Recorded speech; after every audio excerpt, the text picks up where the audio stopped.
It's been busy here and I've not had the time to properly capture all my RS adventures, so here's a quick review of the last couple of months. First off, I celebrated my first year of ownership with the RS, and if you ever wondered if an RS can blow out a candle,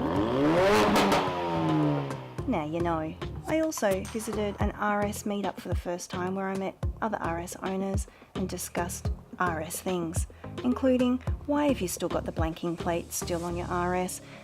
To which I replied, well, I thought that you'd had to take the whole front end of the car off to take the blanking plate off. See, I thought it was like shoved in behind there. No, the answer was you just peel it straight off. Okay, I'll peel it straight off then. Jeez, it's stuck on there pretty good though.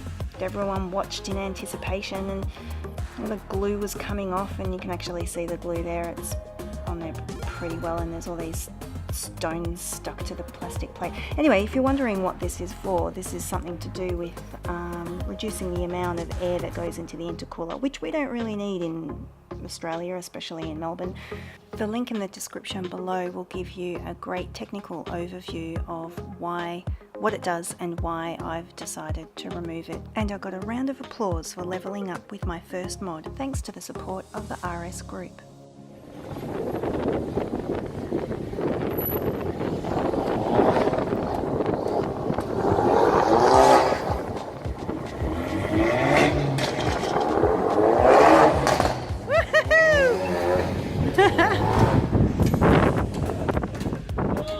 Nice.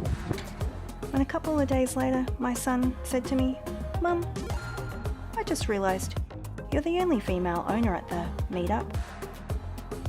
You're cool and awesome, and I really look up to you."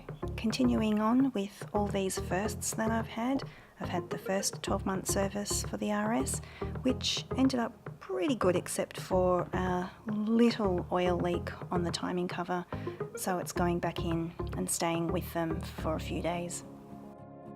And lastly, I've been hanging out with my brother while he's been restoring his 69 Camaro.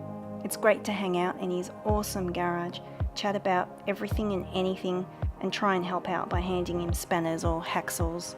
I'd like to be able to put more of his Camaro restoration on this channel. I'll give it my best shot. And also the loan car that I got while the RS was in for 4 days.